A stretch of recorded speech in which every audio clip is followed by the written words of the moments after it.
Hoje nós falaremos sobre a elegância, sobre o resgate da sua elegância. Preste atenção em mim. A elegância, você sabe, está desaparecendo. Sim, ela desaparece a olhos vistos. E o pior é que são as mulheres, exatamente isso, as mulheres que permitem que isso ocorra. Elas andam seminuas, lembrando que seminua se escreve junto, elas andam seminuas porque porque se tornou comum andar seminua por aí, não é mesmo? Elas querem chamar atenção. É cada decote, é cada roupa. É um horror. Aliás, o que vemos hoje é uma profusão de mau gosto, não é mesmo? O mau gosto impera. São músicas de funk, são mulheres mal vestidas, são homens que não têm o comportamento adequado e por aí vai, sim. E essa seria menos pior se o problema da elegância terminasse nas vestimentas. Porque o problema maior está na elegância no agir. É necessário que todos nós nos atentemos para a elegância no agir. Porque a pessoa elegante recebe mais convites. A pessoa elegante ascende com maior facilidade social, econômica e profissionalmente. A pessoa elegante é mais admirada, a pessoa elegante é mais respeitada, sim. E nós falaremos sobre isso hoje aqui. Eu quero que você aprenda a se comportar como uma mulher que é admirada não pelo decote, não pela calça super justa, lembrando que super justa se escreve junto. Não, eu quero que você seja admirada pelos seus gestos, pelas suas falas, pelo seu português correto, pelo seu olhar adequado, pela sua adequação. Você precisa se tornar uma pessoa mais adequada aos ambientes, entendeu? Eu não quero que você cometa mais gafes. Então a aula de hoje é sobre isso. É sobre gafes que você comete quando você fala. É sobre gafes que você comete em determinadas situações. Situações corriqueiras do dia a dia. Sim, exatamente. Estou ficando insuportável depois que te conheci. Pois então, é isso. O objetivo da aula de hoje é fazer com que não só a mulher é uma aula dedicada às mulheres, sim, mas tudo o que eu falarei aqui hoje servirá para os homens também, tá? Então, eu sou homem, então fique porque você não perderá nada, ainda que os meus exemplos girem em torno do universo feminino, tá? E nós temos um outro problema, que é o seguinte: as mulheres hoje acham a vulgaridade muito comum. E quando eu me refiro à vulgaridade, conforme eu já disse, eu não me refiro única e exclusivamente à vestimenta, não.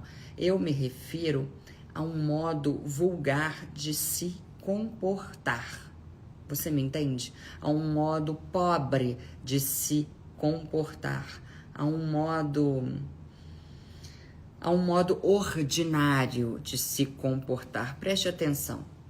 Ordinário, na língua portuguesa, em seu sentido primário, é aquilo que é corriqueiro, que é comum, que é do dia a dia, tá? Ele tem um trabalho ordinário, muito comum, entendeu? Ordinário. Extraordinário é o quê? Ele é extraordinário. Extra. Extraordinário é aquilo que vai além do ordinário. É aquilo que supera as expectativas. Então, o que eu desejo a você? Eu desejo que você tenha um comportamento extraordinário e não um comportamento ordinário, tá? E ordinária é a pergunta que a pessoa acabou de fazer. Você é autista, tem dificuldades de olhar para a câmera? Não, meu amor, eu não tenho dificuldades com o que quer que seja. Eu apenas sou muito mais bela, assim, de perfil. Então, ainda que eu seja bela em todos os ângulos, é claro, mas de perfil eu consigo ser ainda melhor. Então, é por isso que eu fico mais, assim, de lado. E o meu lado esquerdo, então, é fascinante. Entendeu?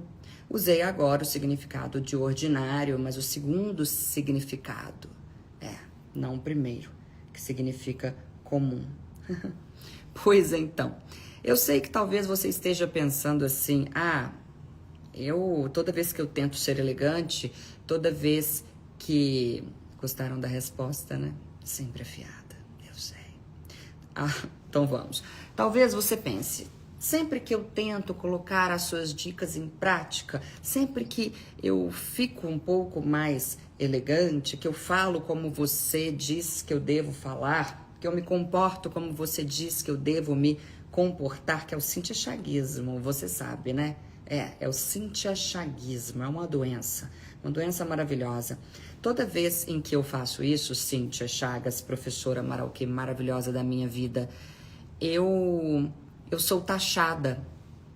As pessoas me chamam de metida, as pessoas me chamam de snob, outros me chamam de antiquada. Ai, que coisa ultrapassada você se comportar assim, que coisa ultrapassada você falar assim. Eu tenho certeza também de que algumas pessoas, talvez com você, pense aí, eu tenho certeza de que isso ocorre. Mas isso é coisa de gente velha. Pra que se comportar assim? Então são esses os adjetivos que você ouve. Velha, ultrapassada, snob, metida, tá se achando, né? Essa expressão, não é? Nossa, ela está tá se achando. O que é isso? É horrível para você. Eu sei que é horrível para você porque eu sei que você transita em um meio em que, desculpe-me pela honestidade, você transita em um meio em que a mediocridade impera, não é verdade? E se você está no meio de medíocres, ou medíocres porque querem ser medíocres, é claro, há pessoas que não querem melhorar na vida, ou medíocres porque não tiveram acesso a conhecimento e, infelizmente, quem não tem acesso a conhecimento fica na mediocridade. Essa é a verdade da vida.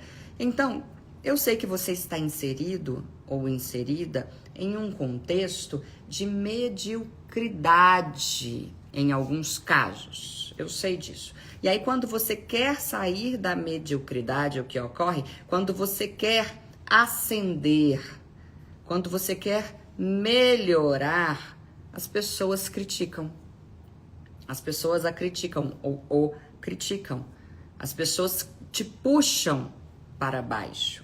Eu sei disso, E aí, o que você precisa pensar em um momento como esse? Que quando você adquire conhecimento, seja um conhecimento relativo à língua portuguesa, a falar melhor, um conhecimento relativo à sua oratória, um conhecimento relativo à sua elegância, porque tudo isso compõe a elegância, a língua portuguesa, a oratória e as regras de boa conduta.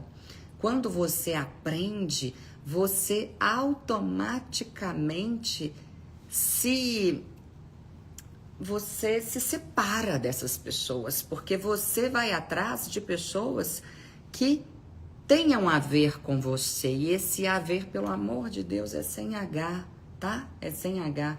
Então, você desejará estar entre aqueles que têm conhecimento, entre aqueles que anseiam por conhecimento, porque você quer crescer, porque você sabe que se você resgatar a elegância tradicional que nós já perdemos, você terá maiores chances, aliás, muito maiores, de chegar lá, entendeu? E lá é um advérbio um advérbio de lugar, cada um tem o seu lá. Só que eu sei que se você está aqui agora, você está aqui porque você quer chegar o mais rápido possível ao seu lá. Sim ou não? Eu sei que sim. Eu tenho certeza disso. Ah, mas eu não sei se eu combino com isso, com essa elegância. Será que eu combino com a elegância? Será que ser elegante combina comigo? Oh, meu amor, combina. Combina sim, porque viver bem, ter mais oportunidades, conhecer pessoas mais interessantes combina com todo mundo. Alguns acordaram para a importância disso, outros não. Você, pelo visto, sim, né? Porque você está aqui. Pois bem, hoje então nós falaremos sobre algumas mudanças que você realizará na sua conduta, tá? Algumas mudanças. Eu preciso que você, neste momento, pegue lápis, lapiseira, caneta, papel, seu caderno, o que quer que seja. Água, para que você se hidrate enquanto eu dou a minha aula maravilhosa. Alguém está dizendo que os comentários pararam. Aqui para mim eles continuam, tá? Temos mais de 3.000 pessoas aqui, ótimo. Vamos lá? Pegou? Envie também esta aula para as pessoas que você admira. Isso, que você admira não. As pessoas que desejam a admiração, aquelas que querem ascender social, econômica e profissionalmente, tá? Eu vou desativar os comentários para que eu consiga me concentrar, porque se eu olho aqui, meu amor, eu não me concentro. Eu acho que eu tenho aquele negócio que dizem que muitos têm, TDAH. Eu acho que é assim que se fala, né? Pois então, vamos lá. Desativar comentários. Desativados. Bem, você quer ser elegante. Então, a primeira coisa que você fará é a seguinte. Você deixará de lado, de uma vez por todas, o uso de gírias. Você precisa eliminar imediatamente as gírias da sua vida, tá? Vamos entender em primeiro lugar o que é uma gíria. Gíria é toda palavra ou expressão usada para gerar identidade a um grupo. Gíria é toda palavra ou expressão usada para gerar identidade a um grupo. O que isso significa? Significa que as gírias nascem com um propósito excelente, com um propósito excepcional, maravilhoso.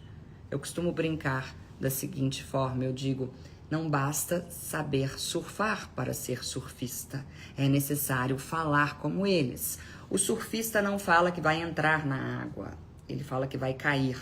A primeira vez em que eu ouvi isso de um surfista, eu falei, mas como assim você vai cair? Ah, eu vou cair.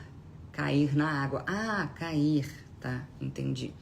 Então, não basta ser surfista, é preciso falar como um surfista. Desse modo, você acabou de entender a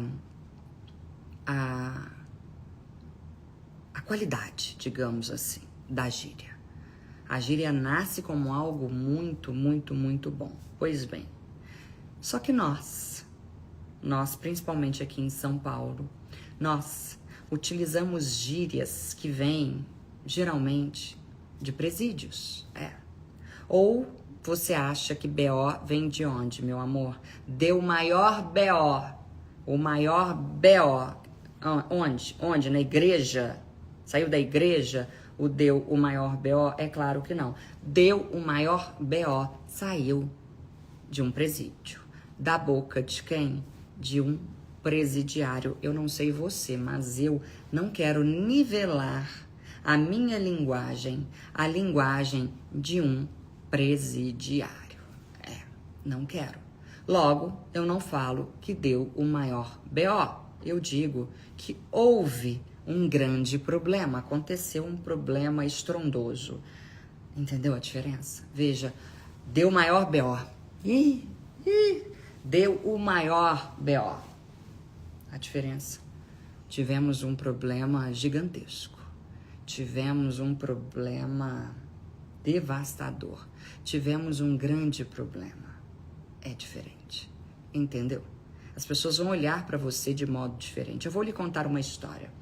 Eu estava em um voo para essas 500 mil palestras que faço. Ao meu lado estava a minha assessora. Passou uma pessoa, uma mulher. Eu estava aqui ao celular e não no celular. O correto é falar eu estou ao celular. Eu estava aqui ao celular e eu ouvi uma voz feminina. E a voz dizia, a pessoa dizia algo como... vamos logo, véi. Alguma coisa assim. Nó, véi, tô cansada. Era algo do gênero. Eu imediatamente, olhei para a minha assessora. Eu não havia visto a dona daquela voz. Olhei para a minha assessora e disse, é cafona, né? Ela, quê? Eu falei, quem falou isso? Quem falou isso? É cafona, né? Não é gente elegante. Não é. E ela falou, como você sabe? Ela olhou para trás, averiguou e me perguntou. Ela falou, como você sabe? Eu falei, meu amor, gente elegante não fala o que ela falou e no tom com que ela falou, entendeu? Deu maior B.O., véi. Deu maior B.O., véi. Pelo amor de Deus, que coisa horrorosa. Entendeu? Então, a partir de hoje, você abandonará. Diga para mim, eu abandonarei, Cíntia Chagas. Isso, repita comigo. Vamos fazer o seguinte, eu vou falar e você vai falar daí, tá? Fulano de tal, diga o seu nome. Fulano, isso. Nunca mais usarei gírias. Isso. Porque, muito bem. A partir de hoje, eu serei, uma pessoa, vai. Chique, repita, chiquíssima, entendeu? Ótimo, temos um acordo, muito obrigada. Então, nada de falar gírias, tá?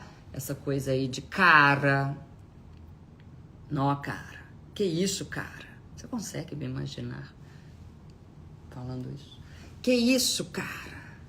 Véi, tá ligado? Ai, que horror. Tá ligado? Fala, mano. Mas eu moro em São Paulo. O problema é seu, querida. O problema é seu. Você não vai falar mano mais. Acabou. Essa fase não pertence mais a você, tá? Mano. Tipo assim. Você tá me entendendo? Nada disso. Ai, véi. Não. Acabou. Véi, mano, cara, brother. Entendidas? Entendidos? Ótimo. Porque quando você usa uma gíria, você equipara a sua imagem ao grupo que difundiu aquela gíria. Em outras palavras, você nunca será um Dom Perignon enquanto falar como Cidra Cerezer.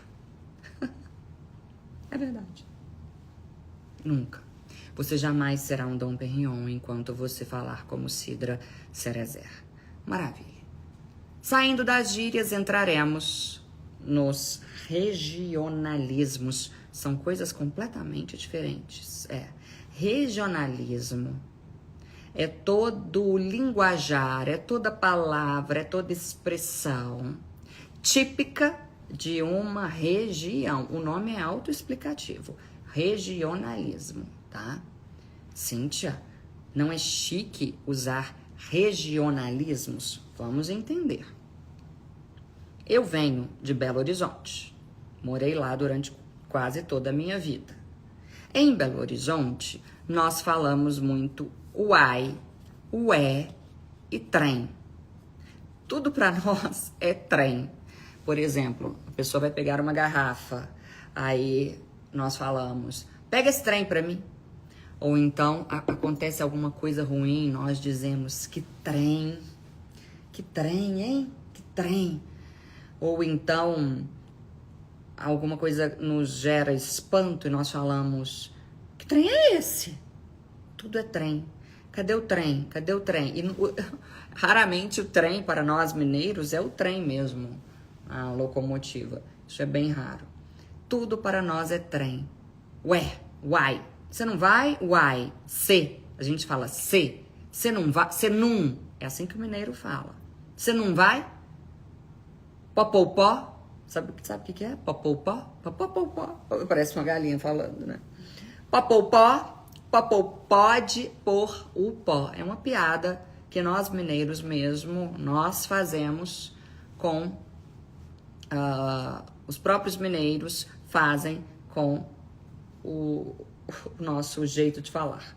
Pois bem, quando eu vim para São Paulo, preste atenção em mim, quando eu vim para São Paulo em 2020, um pouco antes da pandemia, eu cheguei aqui com o meu jeito de falar, mineiro, e impressionou-me como as pessoas se incomodaram com isso, elas ficaram extremamente incomodadas. Nossa, fala direito. Ai, credo, que horrível isso, esse seu jeito de falar. Trem. Para de falar trem. O que é trem? Trem é o trem que tá ali, ó. Trem que vai de Londres para sei lá onde. Trem. Eu ouvi muito isso. E da mesma forma, o regionalismo do paulistano me incomodava. Eu ouvia muito cara, ou, e gerava um certo incômodo, digamos assim. E aí você vai, por exemplo, para o Rio Grande do Sul, e lá eles têm o ba, tudo é ba, é verdade? Ba, não acredito. Ai, ba, que chata, e por aí vai, tudo é ba. Ou seja, toda região, é óbvio, tem o seu regionalismo. E em que isso atrapalha a nossa elegância? Como isso pode nos prejudicar? Como isso prejudica a nossa imagem? Você terá a sua imagem prejudicada quando você sair da sua região. É muito simples. Porque gera estranhamento. E eu não estou fazendo aqui juízo de valor. Eu não estou dizendo que o regionalismo de BH seja melhor do que o de São Paulo ou que o do Rio Grande do Sul, de Porto Alegre, ou de Santa Catarina, de Florianópolis, ou da Bahia, de Salvador, sei lá, de Fortaleza. Eu não estou fazendo juízo de valor. Aliás, isso não me interessa, porque é uma discussão pífia, tola, boba, discutir qual regionalismo é mais elegante, qual irrita mais, qual é mais pobre, qual é mais estranho. Isso não vale a pena. Eu não quero discutir isso. Não estou aqui para isso. Eu só quero dizer a você uma verdade. As palavras regionais que você usa comprometerão a visão de elegância, comprometerão a imagem de elegância, a sua imagem, a imagem que você deseja. Pronto, acho mais fácil falar assim. Essa imagem que você quer de pessoa elegante será comprometida toda vez, em todas as vezes em que você sair da sua região e continuar com os seus regionalismos. E foi por isso que aos poucos eu fui largando os meus regionalismos. É óbvio que quando eu estou com os meus, no seio familiar, entre amigos íntimos, eu falo uai, ué, trem, e por aí vai. E muitas vezes falam em público, escapa, porque é difícil de tirar. É uma autoobservação diária. Autoobservação se escreve com hífen, aliás. É uma autoobservação diária. Você me entendeu? E talvez você esteja se perguntando, e no que se refere ao sotaque? Porque existe um sotaque muito típico, por exemplo, do Nordeste. Piauí, lá eles têm um sotaque bem típico. Existe um sotaque muito típico também no Rio Grande do Sul, em que eles falam de modo mais cantado. Por aí vai. Sotaque, todos nós temos. Todos nós temos. O que fazer com eles? Bem, eu estou aqui para dizer a verdade a você. Regionalismo são as palavras e as expressões. O sotaque é a velocidade, é o ritmo, é a forma como você fala as letras. Por exemplo, nós mineiros falamos sotaque, nós não falamos sotaque. Nós falamos teatro, nós não falamos teatro. Mas observe que eu estou o tempo inteiro tentando falar teatro e sotaque. Por quê? Porque eu aprendi que o jeito de falar mais agradável à maioria das pessoas é o modo neutro. Eu vou colocar aspas, tá? Abre aspas, sotaque neutro, fecha aspas. Por quê? Porque não existe um sotaque neutro exatamente. O que existe é a sua tentativa de neutralizar o seu sotaque. Não sei se fui clara. Espero que você tenha entendido o que eu quis dizer. E qual é digamos, o sotaque padrão, o considerado mais elegante? É o sotaque da bancada do Jornal Nacional. É o sotaque da bancada do Jornal Nacional. É aquilo que você precisa tentar reproduzir caso você queira ser elegante, ser totalmente elegante. Por quê? Porque aquele modo de falar em que as pessoas não falam arroz, William Bonner não fala arroz. William Bonner também não puxa o R, porta. Ele não fala porta, nem porta. Tampouco faz como nós mineiros e fala as vítimas, os meninos. Não. Então, aquele modo de falar do William Bonner é o modo considerado mais elegante. É o que mais agrada aos ouvidos. Ele é eufonicamente atraente. Aliás, no curso Chiquíssima, há um módulo com uma professora doutora, porque tem doutorado, com uma professora doutora em fonoaudiologia, e há um módulo só sobre como eliminar, não posso falar eliminar, também neutralizar, como diminuir o seu sotaque. Cíntia, eu entendi, mas como eu faço agora? Você pode ter aulas, você pode aprender. Existe um jeito para aprender, tá? Um jeito para que você consiga, para que você, de fato, aprenda. Fui clara? Então, recapitulando, em termos de linguagem, sotaque. O sotaque considerado elegante é o sotaque do William Bonner. É o sotaque da bancada do Jornal Nacional. Ponto. Isso é inquestionável. Tanto é que foi o padrão que a Globo adotou. Ponto. Não é o meu, não é o seu, é o dele. Tá. Número 2. Gírias. Enquanto você falar como Cidra Cerezer, você jamais será considerado um Dom Perignon. Ponto. Regionalismo. Vale a mesma coisa que eu disse sobre os sotaques. Aliás, eu acrescento mais um problema, porque quando você usa muitos regionalismos na sua comunicação com pessoas que não são da sua região, você ainda pode cometer um outro pecado, que é o pecado de falar coisas, de usar palavras ou modos de uso daquela palavra, de usar palavras e expressões que comprometam o entendimento da sua frase. Por exemplo, em Salvador, eles têm uma expressão, como que é? Fulano comeu água.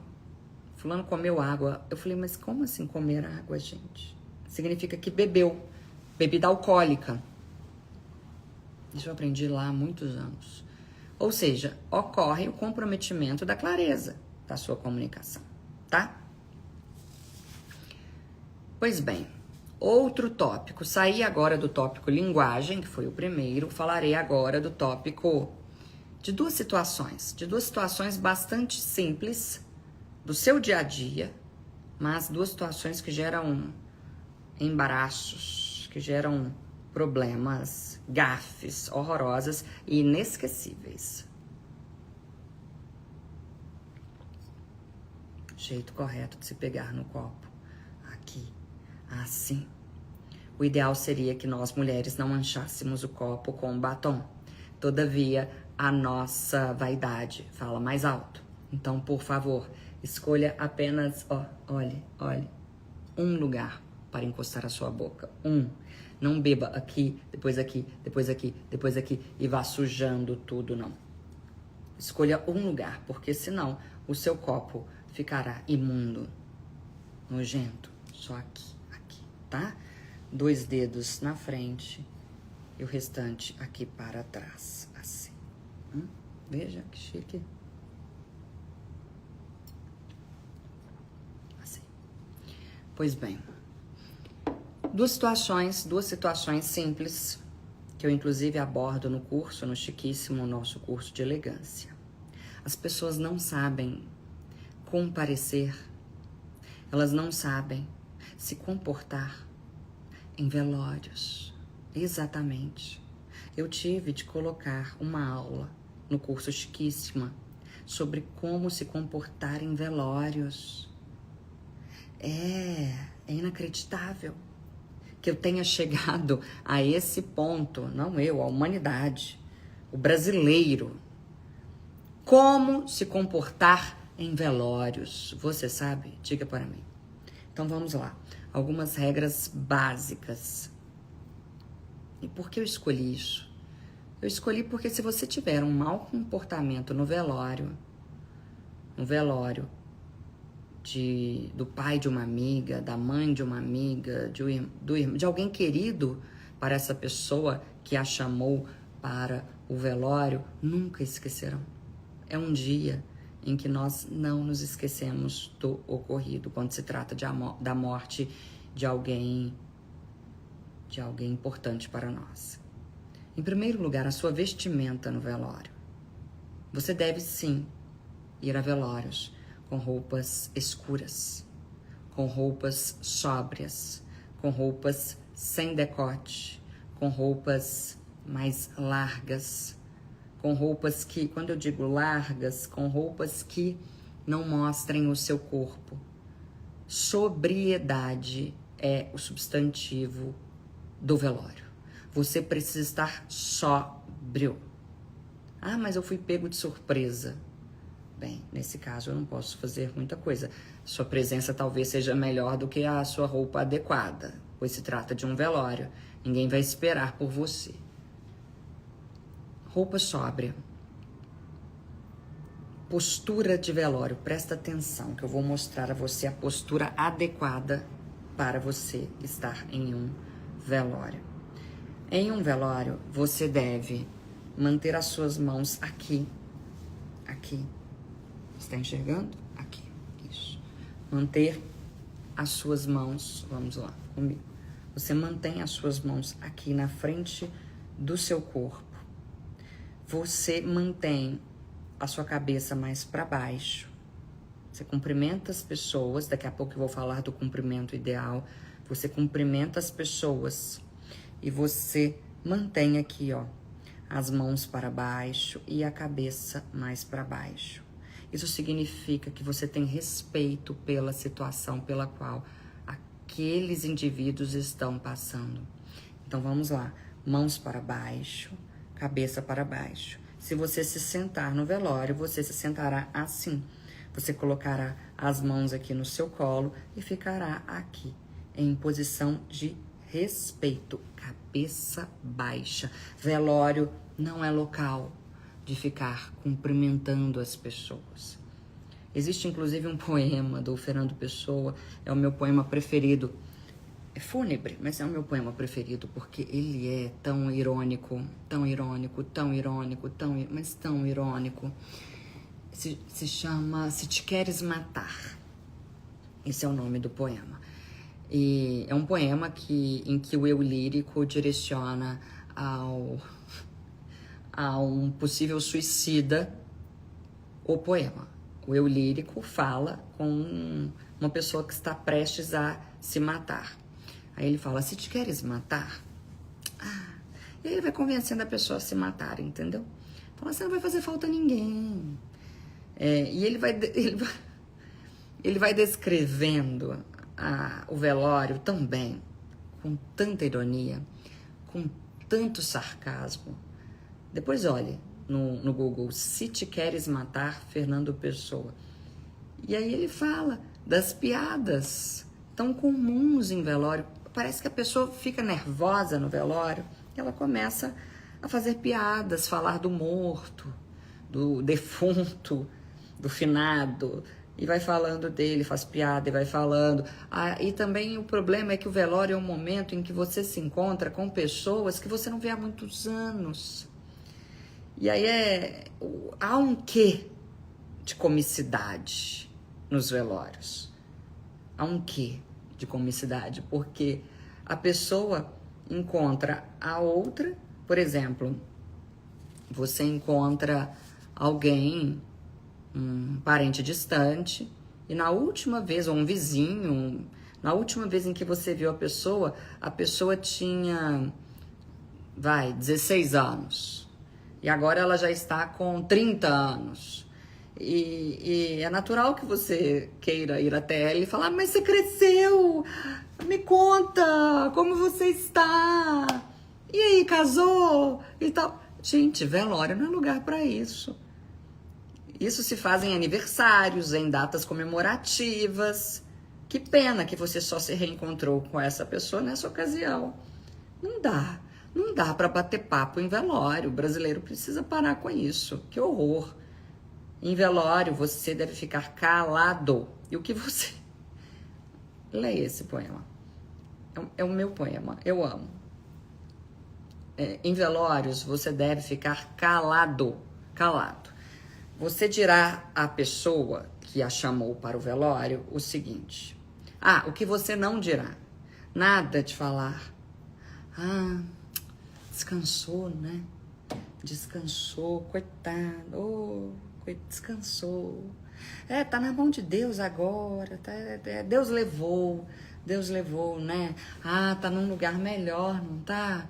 Tá num lugar melhor. Olha, ele não tá mais aqui nesse plano, no plano espiritual, no plano carnal, ele tá no plano espiritual. Tá lá, tá do lado de Jesus Cristo, de Deus, né? Não, agora ele tá ali, ó, com os espíritos que o acolheram, ele tá no hospital espiritual. Não, agora ele tá... Você não tem nada a ver com o lugar em que o espírito da pessoa morta está. Você não tem de falar isso para as pessoas que estão ali sofrendo. Número 1, você talvez não saiba qual é a crença dessa pessoa. E se essa pessoa for ateia, lembrando que a ateia não leva mais assento. Número 2, talvez você saiba das crenças do indivíduo em questão, mas talvez naquele momento ele não queira ouvir isso. Talvez naquele momento ele esteja com raiva e ele queira viver aquela raiva dele.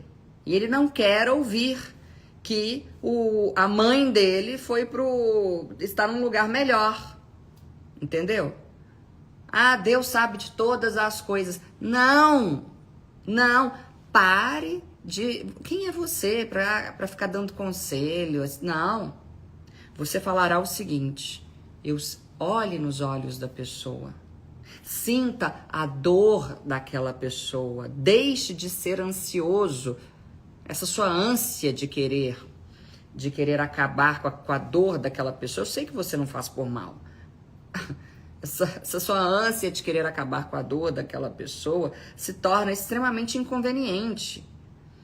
Olhe para o indivíduo e diga a ele: eu sinto muito, olhe nos olhos, eu sinto muito pela sua perda, muito. Eu estou à sua disposição para o que eu possa vir a ser útil. Meus sentimentos. Pronto, acabou, é isso que se faz. E depois você sai e fica calado.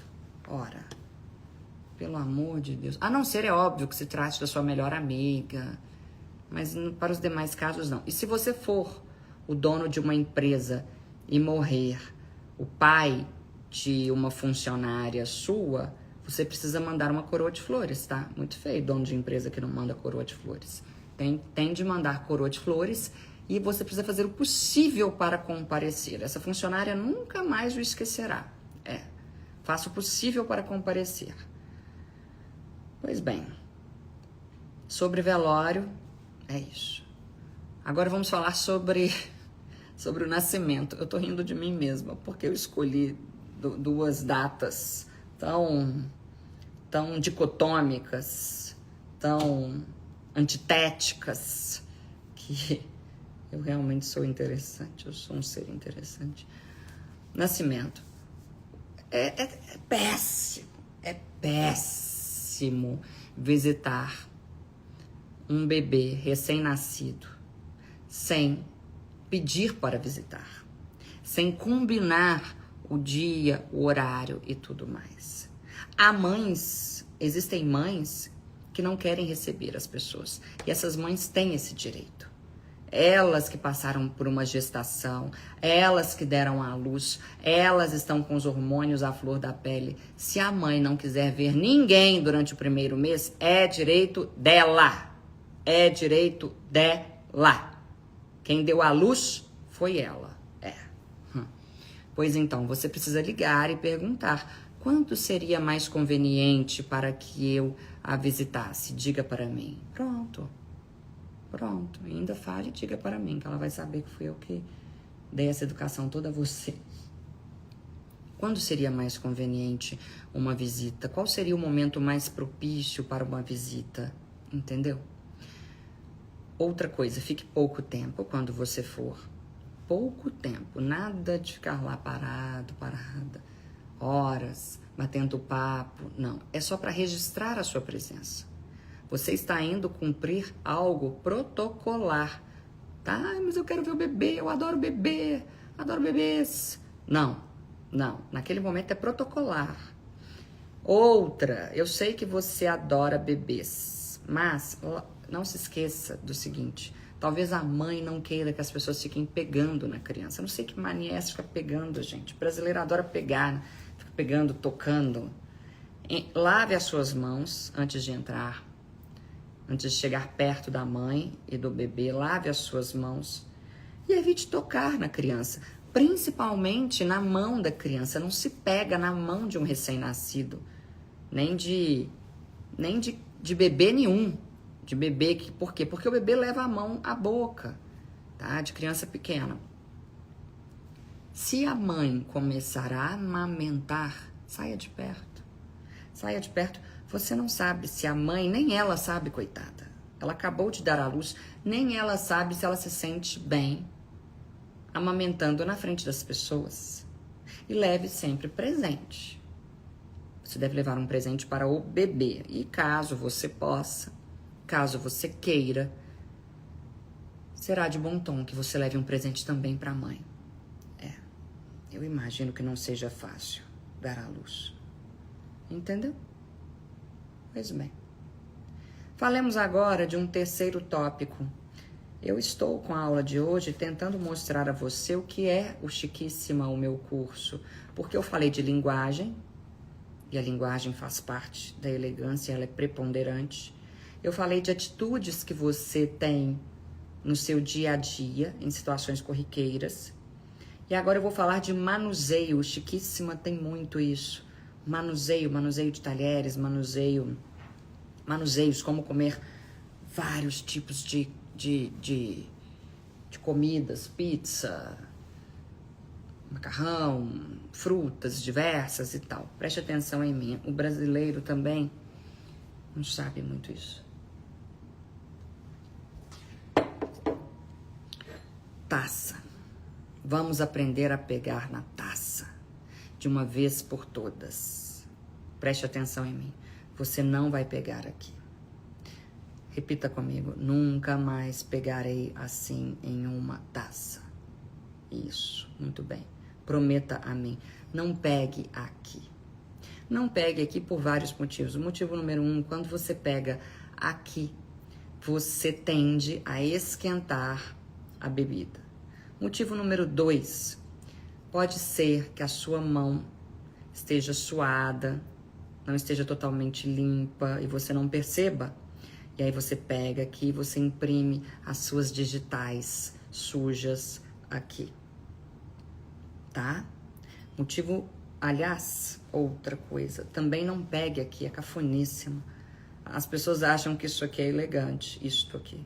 Pegar assim, o que é isso? Está equilibrando a taça? Como assim? É um jogo? Não. Não pegue aqui. Tampouco pegue aqui. Existe uma haste. Existe um motivo para que essa haste esteja aqui. É para que você pegue nela. Assim, tá? Assim. Este é o jeito correto de se pegar em uma taça. Seja uma taça de vinho, seja uma taça de champanhe de espumante. Pois bem, vamos supor que você esteja em uma recepção, em um coquetel. Vamos supor que você esteja em pé. E aí, passa um garçom. Um garçom, muito bem, 4.200 pessoas. Um garçom. Esse garçom oferece a você o quê? Um canapé, um salgado. Qual é o erro? O erro é pegar o guardanapo da bandeja do garçom e fazer assim, para abocanhar, para pegar.